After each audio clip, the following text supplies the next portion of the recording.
Welcome back, everyone. As I mentioned, I did this quick little presentation up on some fishing rigs. So it's about, I think, 5 or 6, so not very many, but just the mainstay ones and some variations on those that I'll be going into when I actually make them up, and I'll show you some ways where we can change them depending on the circumstances. And how I like to do things as well. But this way it gives you the idea of them and some of the names behind the different ones, so that if I mention any of them, you kind of get an idea of what they are, what they're used for, when you might be using these types of rigs, purpose behind them, all that sort of stuff.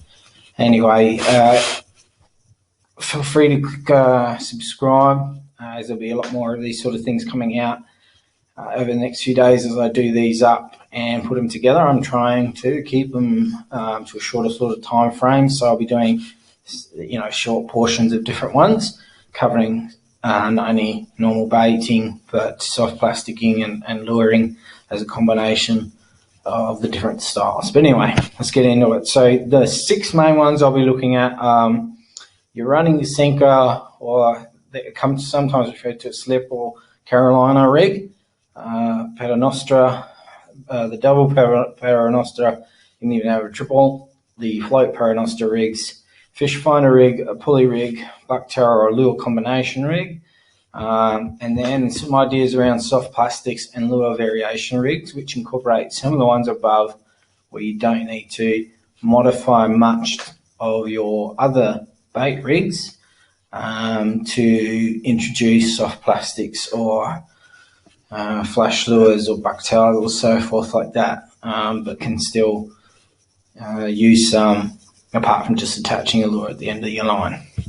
So first up, still running, we're going to be looking at this one, a running lure. I won't try and talk my way through this, so if you want, pause and read some of this, but the main purpose of this is just, it's very common. It's usually mainly for your bottom foraging fish, so you cast it out, sits on the bottom, and your bait and the hook comes off the bottom and floats slightly with the current. So it's best used when you've got a little bit of current. The idea of the running sinker is that when the fish takes the bait, it might not feel the resistance straight away. So if you've got fish that are a little bit sensitive to that type of thing, will drop it. This way you got a higher chance of actually grabbing them and hooking them on, because they'll eat it, rather than just tapping it and then going, no, there's something heavy on that, I'm not going to grab it. So essentially it's simply attaching a sinker on your main line, putting a swivel between that and your actual hook, and making it in such a way that your actual bait itself doesn't swivel and look around, that doesn't look unnatural. You can put beads in here between the swivel and your sinker. Usually it's a ball or a bead style sinker, and the weight and number depends obviously on the condition. So if it's heavy, if you need it heavy to get it out further because of the wind and so forth, you might have to load up a little bit more on the sinkers, where if it's really light, obviously taking it away. So it just depends on your needs, so it can really fit to it. So when you're setting these up, you're making it so that there is the option for you to be able to add more in if you need them. And I'll go through my way of doing this, where I have clip in, so I can add in extra ones or change them out as I need to without having them fiddle around too much. You can see here what it does, how it works best, and what you're sort of targeting, and how that all works. So that's pretty much straightforward, that is. There's lots of different pictures and types of these types of rigs, and everyone can be a little bit different on them, but that's the core crux of what one of these are. And how they look on the bottom is where your sinker will sit on the bottom of the floor, and then hopefully the bait should float up slightly off sits up there. You may need to use, I don't think I mentioned in here, but you may need to use, some people put a slight float in this area to lift the bait up even higher if you're having issues with like crabs and so forth, just sitting there munching away on your bait. A lot of people put a little bit of a tiny float, foam float along this line back from the actual hook to try and help get it up slightly off the bottom. So the paternoster is the most common sort of style that you see a lot of people using this to catch tailor. Now there are a lot of variations on this style rig, but the main concept is simply it's presented, your bait's presented above the sinker, and at the bottom you generally have a star sinker. You can have the bomb style sinker or your reef breakaway sinkers, depending upon what you've got out there, what the conditions are. If it's rocks and so forth, you're going to prefer a reef breakaway sinker or your bomb style one, so it can get out of those holes if you get stuck.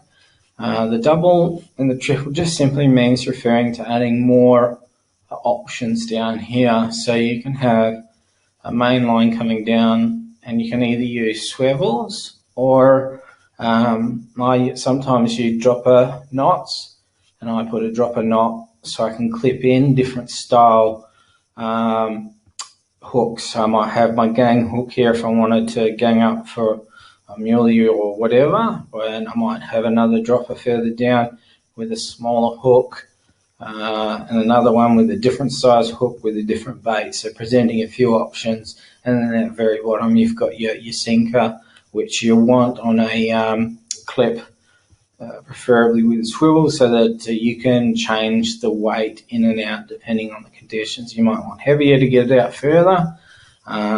And the floating versions are pretty much the same, except for you sticking a float above where all your bait's presented, above here, to help hold it close to the surface, just in case the fish aren't on the bottom, and also to avoid things if you've got a lot of rocks, weeds, or snags sitting on the bottom, just keeps it slightly off. So, and you may need to change the float size to accommodate for that. So it may take a little practice to work out what works.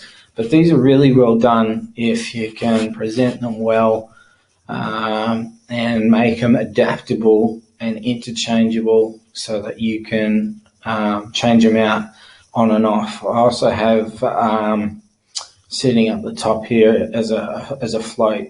It's like a variation of a bucktail with the flashy bits and a hook hanging off it, and then lower down droppers and present off a couple of options. And you can use these, when I mention a bit later, use these with soft bucks and stuff. But this is mainly if you're looking at tailor. A lot of tailor will hit up for this.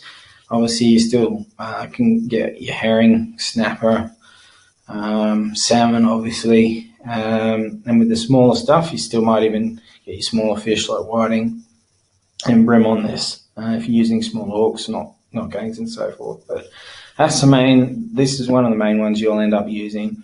And if you learn to use it correctly with your uses of interchangeable options, then go for it.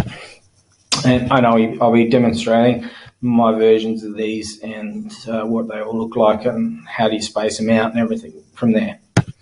Next one is called a fish finder rigs. They're very similar to Carolina rig or your sliding sinker, except instead of having just a ball sinker sitting along the line, you actually have what's called as a slip sinker clip. So it's a clip that runs along your main line, or this is a shock leader, but essentially this is your main line. And by the way, before I go any further, I forgot to mention, when I'm doing all these lines, I'm using a fluorocarbon leader. So that's the fluorocarbon. The reason why we use fluorocarbon is invisible to the fish. They don't see it.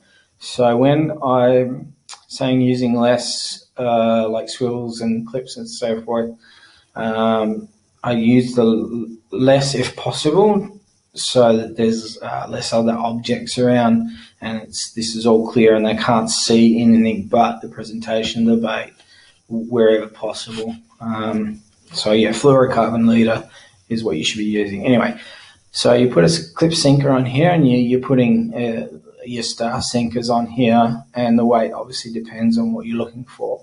So as in how far you want to get out. So this one here is where the foam, similar to the floating paternoster where I mentioned you can put foam on there to lift it further off the bottom to avoid those crabs that have a crack at your bait and so forth. So you might want to stick that above. This one's clipping a hook on, this one's tying a hook on. So they're preferences. Everyone has their own sort of style or way of doing these up. But the less objects you have around there, the better, but also you want the ability to change things in.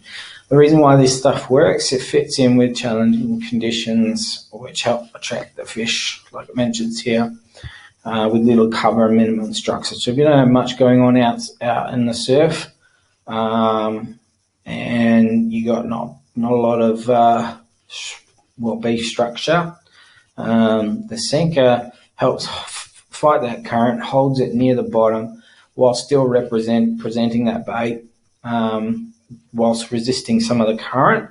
The sinker itself kicks up sand, so it helps kind of indicate or imitate a wounded fish, and at the end obviously your bait is sometimes bouncing off and down the bottom as a reaction between the current and the sinker. And the slip sinker clips allows them to take the bait directly off the main line, reducing that initial pull so they feel that initial pressure straight away, so you can get a better chance of grabbing it. And as I mentioned, the float's there to keep your crabs and stuff off it. Next one up is pulley rig. So this one's a little bit different in that I had a little gift somewhere around here, but I can't find it now. But essentially, it's done so that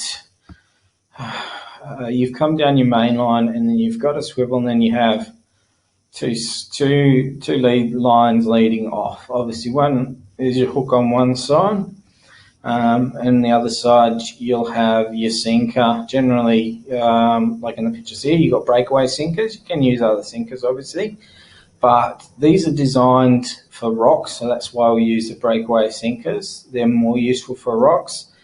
And the good point around them is that to avoid losing your fish as you're pulling it over the structures, it helps with the snagging problem that can come in as you're trying to reel it in.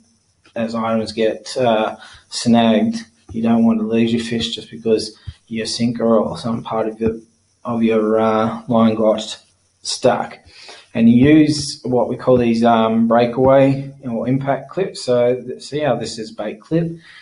So this is like a bait clip. This is a similar style one. So what you're doing is you're basically baiting your hook, and then the hook actually clicks on to your clip. So it's all in one line. So when you cast it out, this comes away from the actual clip. It free flows through the swivel at the top. You don't need this. See this swivel here? You don't actually need this swivel right there if you don't want it. But it stops this from spinning around and keeps it presented nice. The bead stops the actual hook from running past your sinker here, but allows when the fish takes the bait here, it'll pull this bait, which will actually pull this sinker off the bottom, and that's how you avoid the snag. And then you pull your line in this way, so it pulls the actual sinker straight up to the main line swivel, and then you fish along with it. So that's why it's great and good for rock fishing. Next one up, this is what we call bucktails. Basically these style or flashy lures, where there's a lot of that sort of tassel hairy things with hooks coming off it, where you can either attach bait or soft plastics onto. Some have eyelets, some have heavier weights. So you can use these if you've done with your previous paternoster rig, where instead of a star sinker at the bottom, you can take the star sinker clip off, clip on a lure or heavier lure or a heavier bucktail right at the bottom to add your weight so you can cast. And then if it's a lure, that's fine, leave it as a lure. Otherwise, if it's a bucktail with a heavy weight on the front for your casting distance, you can attach a either bait itself or soft plastic to help attract your fish. And then further up your line on a dropper, you might actually just simply attach the flash hooks, which are just simply the hooks. They've got some tassels and flashes around them, and they look like bait fish. So as you're reeling in the line, a bit like you would with the main lure, as it's reeling in, that flash looks like a bait fish. So you might find they hit that instead of the lure. This is not the same, but it's a combo where you can see simply they put this one's the heavier version at the top and the lighter version down the bottom. Sorry, that's the correction. This is actually a floated version. So this one sits above, this one sits below, with a swivel between to try and keep this straight as it's coming in. Allows this to bend and move. So this works great if you notice that the fish aren't biting on the bottom of the ground with your other rig, and you want to say, I want to target fish close to the surface, and you want to be able to use lures or other options. Then you can swiftly change out what you've got and have a crack with those. So these are great as an extra option to add to your kit. So I've got quite a lot of these different hooks in my stuff, so it's a simple matter of looping them on. And I'll show you when I do one of these up how simple it is to when you've got to drop a loop, to loop that around one of these flashy lures so that you can quickly change that out if you want to, and so forth. And you can add more than one or two to them as well. They're very useful to have multiple options there. But I'll go through that when I actually make those up for you guys as well.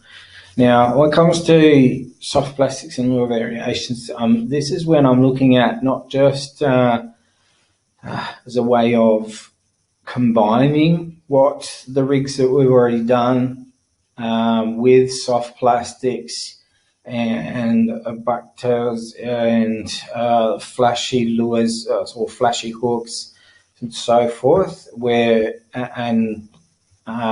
to if you want to transition away from bait, or you want to use bait and soft plastics at the same time, this is where you can do the same sort of thing. So this is both of these are very similar to each other, where a simple, normal, what you see from an old Master with the offshoots coming to the side.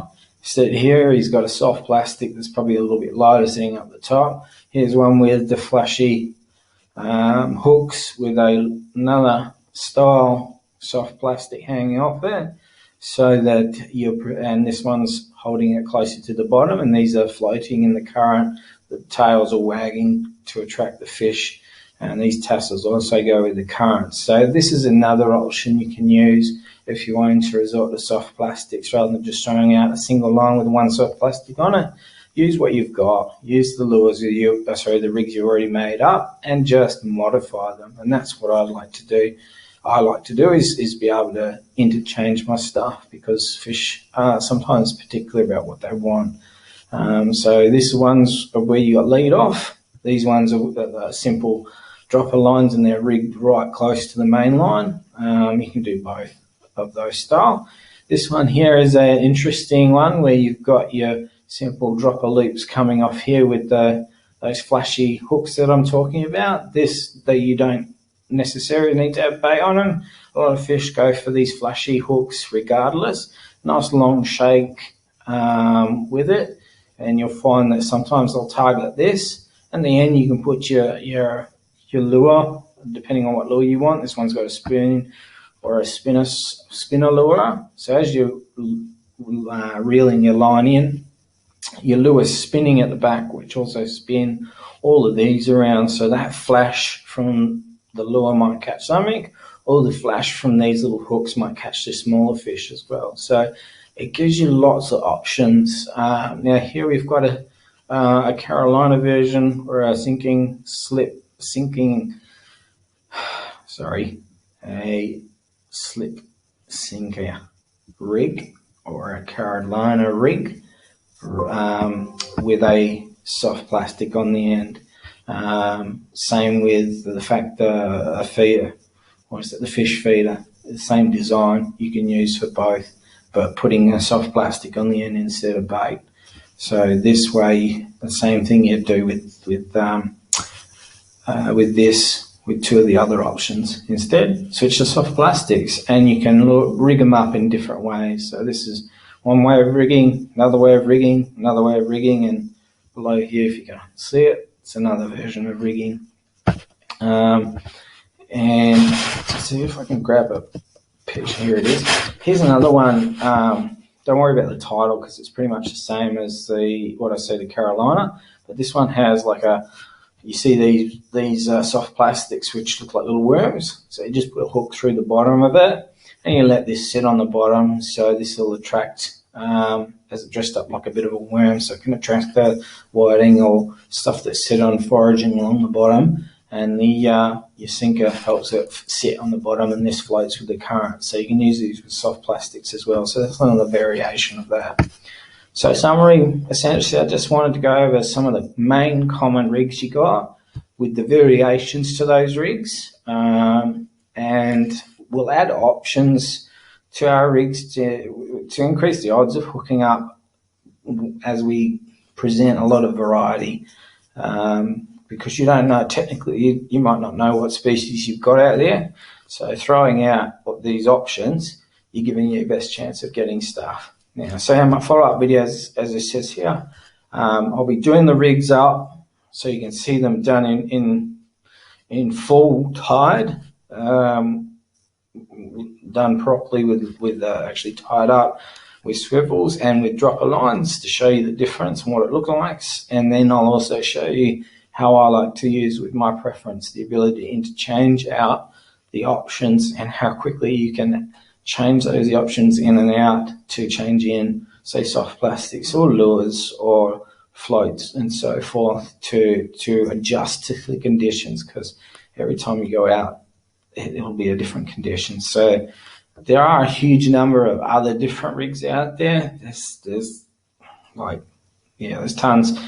You don't need a lot of them. Most of the ones that we cover here will cover most of it. You get bottom feeding, you got, shallow feeding, midway feeding, and if you can vary your rigs up according to that, and change your baiting options according to some of these, and if you can add more of them in on the rig, the better the chance you're going to have of catching stuff. So hopefully at least this covers off a few things, and then when we do the rigs and on video for you, you can see what they look like, and then you can relate it back to the video and why we use them and when they're best used for. So hopefully that was helpful, and until next time, good luck.